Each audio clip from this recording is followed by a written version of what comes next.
नमस्कार मंडळी, हर हर महादेव. श्रावण महिना सुरू झाला आहे. श्रावण महिना सोमवार किंवा कोणताही शिवपूजेचा दिवस असतो. अनेक भक्तांच्या मनात एक प्रश्न असतो, शिवलिंगावर नेमकं काय वाहावं आणि काय वाहू नये. आजच्या व्हिडिओमध्ये आपण शास्त्रानुसार शिवलिंगाला प्रिय असलेल्या वस्तू, त्यामागील आध्यात्मिक अर्थ आणि पूजेत टाळावयाच्या गोष्टी जाणून घेणार आहोत. त्यामुळे हा व्हिडिओ स्किप न करता शेवटपर्यंत नक्की पहा. श्रावणाचं महत्व.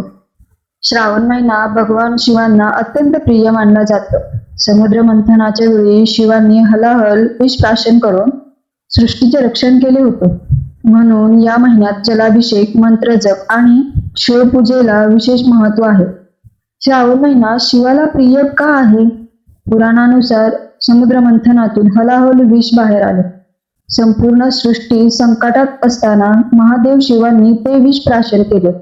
त्यामुळे त्यांचा कंठ निळा झाला आणि त्यांना निळकंठ हे नाव मिळाले. देवतांनी शिवांचा उष्णता कमी करण्यासाठी सतत जलाभिषेक केला. म्हणून श्रावण महिन्यात जलार्पण करण्याची परंपरा सुरू झाली. शिवलिंगावर काय वाहावे? 1. जलाभिषेक. शुद्ध पाणी हे सर्वात श्रेष्ठ अर्पण मानले जाते. जल मनातील अहंकार आणि नकारात्मकता दूर करण्याचे प्रतीक आहे. बिल्वपत्र म्हणजेच बेलपत्र. बिल्वपत्राची 3 पाने सत्व, रज आणि तम या गुणांचे तसेच ब्रह्मा, विष्णू आणि महेश यांचे प्रतीक मानले जातात. बेलपत्राशिवाय शिवपूजा अपूर्ण मानली जाते. 3. दूध. दूध पवित्रतेचे प्रतीक आहे, पण शास्त्रानुसार श्रद्धेने थोडेच दूध अर्पण करावे. अन्न वाया घालवणे योग्य मानले जात नाही. 4. दही, तूप, मध आणि साखर यालाच पंचामृत अभिषेक म्हणतात. पंचामृत शरीर, मन आणि आत्म्याच्या शुद्धीचे प्रतीक मानले जाते. 5. धतुरा आणि भस्म. शिवाला धतुरा अत्यंत प्रिय मानला जातो. भस्म आपल्याला जीवनाचे सत्य सांगते. एक दिवस सर्व काही मातीमध्ये विलीन होणार आहे.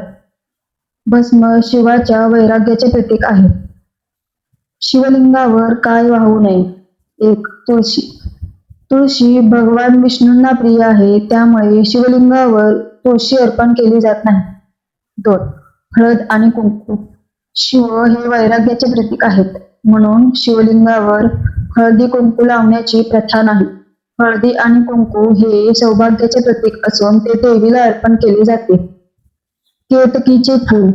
शिवपुराणानुसार केतकीच्या फुलाने असत्याची साक्ष दिली होती, त्यामुळे शिवपूजेत ते निषिद्ध मानले आहे. शिळी फुले व कोमेजलेली फुले. देवाला नेहमी ताजी आणि स्वच्छ फुलेच अर्पण करावीत. तुटलेली, सुकलेली फुलेही अर्पण करू नयेत. शिवलिंगावर प्रत्येक वस्तू का वाहतात? चंदन का लावतात? चंदन शीतलतेचे प्रतीक आहे, म्हणून महादेवाच्या तेजाला शांती अर्पण करण्याचा हा भाव असतो. मात्र अनेक ठिकाणी चंदन फक्त पिंडीच्या पायथ्याशी लावतात. अक्षदा का अर्पण करतात? अखंड तांदूळ म्हणजे पूर्णत्व आणि समृद्धीचे प्रतीक. तुटलेले तांदूळ वापरू नयेत. नारळ अर्पण करण्यामागचे कारण. नारळ अहंकार आणि त्यागाचे प्रतीक मानला जातो. बाहेरून कठीण आणि आतून निर्माण, तसंच आपलं मनही पवित्र व्हावे हा त्यामागचा भाव आहे. पूजेची योग्य पद्धत. 1. प्रथम शिवलिंग स्वच्छ पाण्याने धुवा.